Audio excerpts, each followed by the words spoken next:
তো আবার একটা নতুন ভিডিও নিয়ে চলে আসলাম। আপনারা ভিডিওটা স্কিপ না করে পুরোপুরি দেখার চেষ্টা করবেন এবং সঙ্গে থাকবেন। তো আজকে টপিক হচ্ছে, আমার একটা ভাই আমাকে কমেন্ট করেছিল যে 12 রড এবং 32 রডের ল্যাপিং লেন্থ কতটা হবে। তো আজকে বিষয়টা হচ্ছে ল্যাপিং লেন্থ সম্বন্ধে আমরা জানবো। তো চলুন দেরি না করে শুরু করা যাক। তো আমাদেরকে প্রথমে জানতে হবে যে কলম, বিম এবং স্ল্যাব তিনটা কিন্তু ফর্মুলা আলাদা আলাদা রয়েছে। তো কলমের ক্ষেত্রে আলাদা, বিমের ক্ষেত্রে ল্যাপিং লেন্থ আলাদা হবে এবং স্ল্যাবের ক্ষেত্রে আলাদা হবে। তো প্রথমে আমরা জানবো কলমের ক্ষেত্রে।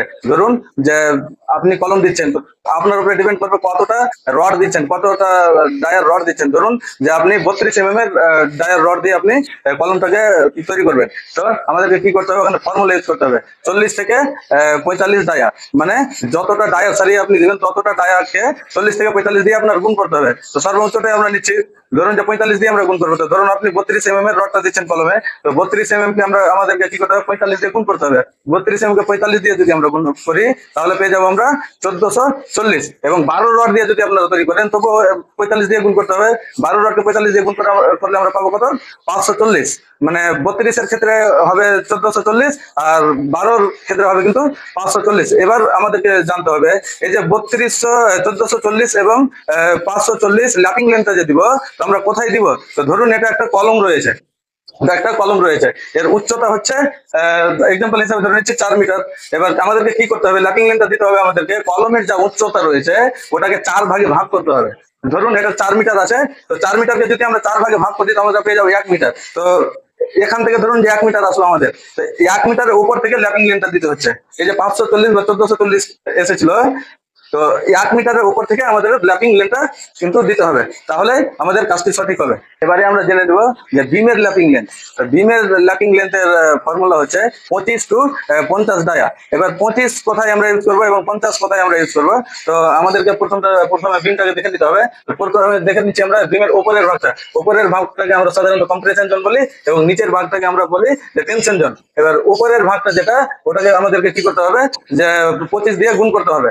25 দিয়ে যদি আমরা, ধরুন যে রডটা রয়েছে 32 এর, তো 25 দিয়ে যদি আমরা গুণ করি তো ল্যাপিং লেন্থটা পেয়ে যাবো 800 এবং 25 দিয়ে যদি 12 সারিয়াকে আমরা গুণ করি তাহলে পেয়ে যাবো 300 তো 800 বা 300 যে সারিয়ার ল্যাপিং লেন্থ আমরা পেয়েছি। তো এখানে বিমের ক্ষেত্রে উপরের যে টেনশন জোনটা, কম্প্রেশন জোনটা রয়েছে, ওখানে কিন্তু আমাদেরকে দেখতে হবে কি কোথায় ল্যাপিংটা আমরা দিব।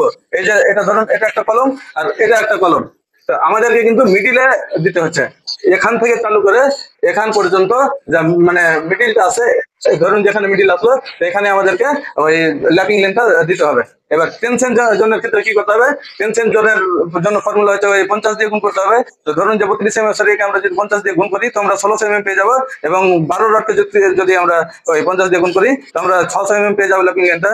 তো 1600 বা 600 যে ল্যাপিং লেন্থটা আমরা দিব, তো কোথায় দিব, তো টেনশন জোনের ক্ষেত্রে কিন্তু হবে কলমের উপরের ভাগে। ধরুন এখানে এটা কলম বা ওটা কলম, তো আমাদেরকে যে ল্যাপিং লেন্থটা দিতে হবে, তো কলম বা এই কলমে বা ওই কলমে ল্যাপিং লেন্থটা কিন্তু আমাদেরকে দিতে হবে। এটা আমরা জেনে গেলাম বিমের ল্যাপিং লেন্থটা কোথায় দিতে হবে।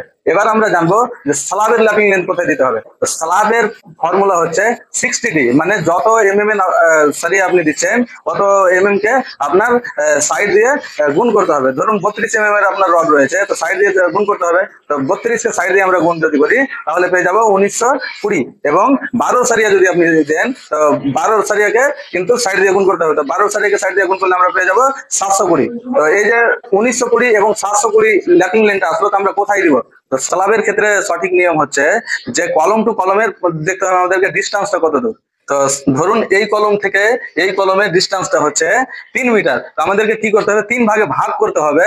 আর 3 ভাগে ভাগ করে যে 1 ভাগ পাবে, মানে ধরুন যে এটা 3 মিটারের রয়েছে ডিস্টেন্স, তো 3 মিটারকে 3 দিয়ে যদি আমরা ভাগ করি তো 1 মিটার পাবো। তো আমাদেরকে যে ল্যাপিং লেন্থটা দিতে হবে যে 1 মিটার দূর থেকে দিতে হবে।